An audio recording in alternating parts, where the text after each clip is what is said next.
Today, I want to talk about 9 steps you need to do to meal prep for the week or for the next day when you have ADHD. Let's get into it. Now, the first thing that you need to do when you are going to meal prep for the week is decide on what food that you want to eat. You can't do anything else until you know that. And what you want to do is you just want to think about all the foods that you possibly can want to eat at the time and just brainstorm. Throw them up on a dry erase board, get a piece of paper and a pen, and just start writing out things that you might want to eat from the week. Once you have that final list, then you're going to pick whatever you want to eat for that week. You're going to pick a couple of things, or maybe one thing, or three things, or four things, however many you want to pick, so that you meal prep. You're like, hey, I want a different thing each day. Well, that's 5 things you have to cook and prepare. So I would suggest one or two things at most. Now, the next part of the process is going to be figuring out if you will have enough time to eat whatever you want to prepare.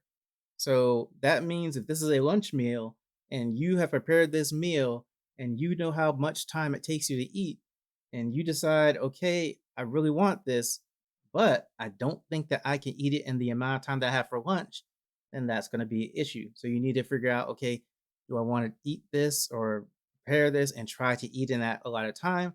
Or should I choose something else that I can prepare that I know that I can eat within the allotted time for my lunch or my break or whatever you are preparing the meal for? Step three is you need to know how much you need for the week, how much you need to prepare for the week or the couple of days or whatever the time frame is. Because if you don't know that, then you can't go to the store and pick out the things that you need or know the quantities of the things that you need. So you need to know before you take the journey to the store. If you need to take that journey to the store, you may just have something at your house or apartment that you can prepare that you don't have to get anything extra. But before you even start the process, know how much you need to prepare. Step four is that you need to go to the store and then pick up whatever you need for your meal prep.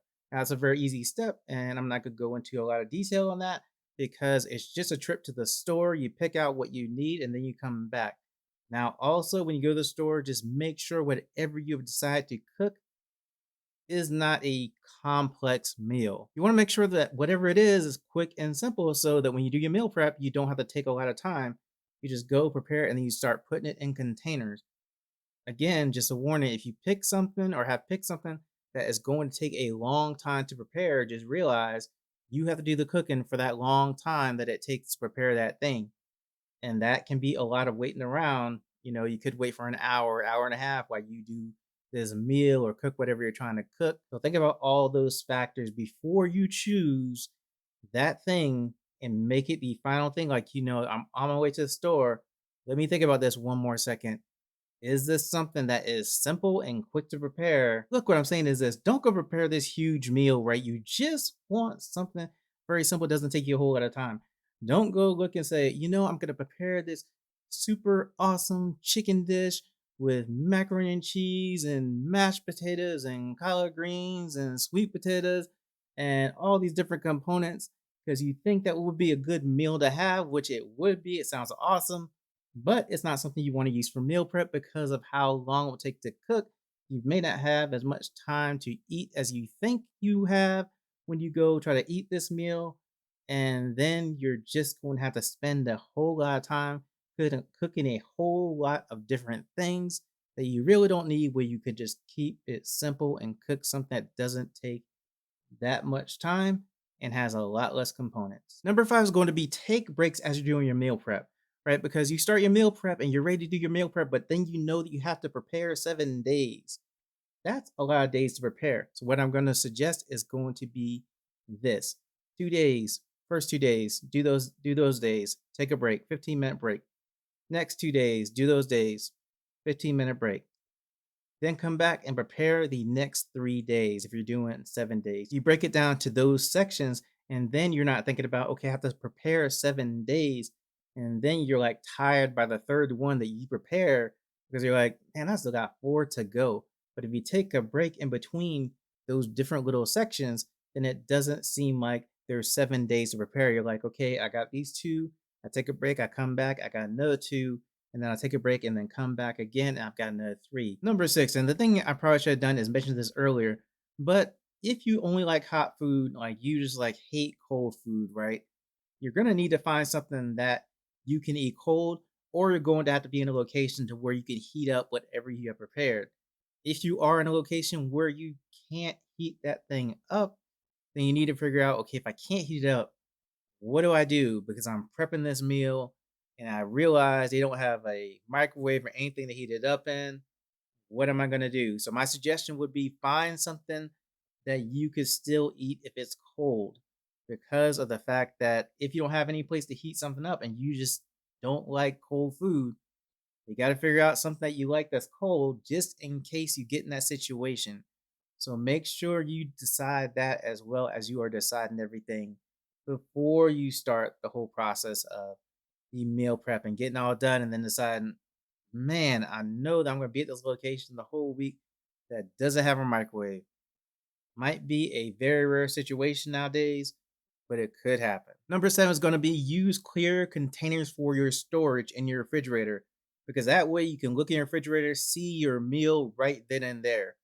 Don't use these opaque containers. When I was living with my mom and dad growing up, she would take the container to like the Cool Whip thing, right? And put other food inside the Cool Whip container. I go and look at the refrigerator and be like, oh, good, we have Cool Whip. Look in there, and there's some food that she has saved as a leftover for us to have later. Don't make that mistake. Make sure you have clear containers so that when you look in the refrigerator, you can find whatever you're looking for. You can find your prepared meal at that time. Number 8, put whatever you have prepared at eye level, because the first thing you're going to see when you open the refrigerator is going to be those things at eye level. And the reason you do this is because then it's much harder to forget to take that with you on the day that you need it, because you're going to go in your refrigerator, look, and every time you look at eye level, you're going to see those meals. So make sure they're there at eye level and you don't have to look up and down and all in the door and whatever, right? To find it.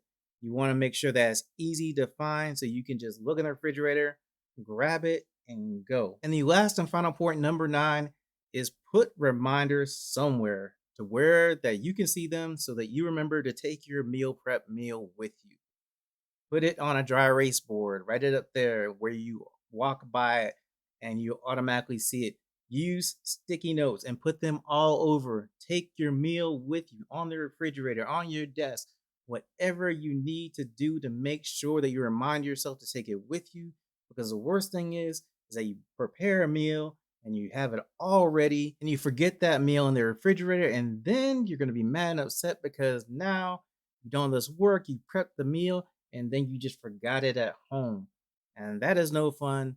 And so make sure you have reminders somewhere where you are sure to see them so you remember to take that meal with you. So what do you think about everything I just went over? What do you think about meal prep now as opposed to what you had thought about it before? Let me know in the comments, or if you have other methods of meal prep that you do right now, let me know that as well. Now, if you want to learn more about organization, go ahead and click this video right here. It's going to be about motivation to organize your house, apartment, room, whatever you want to organize.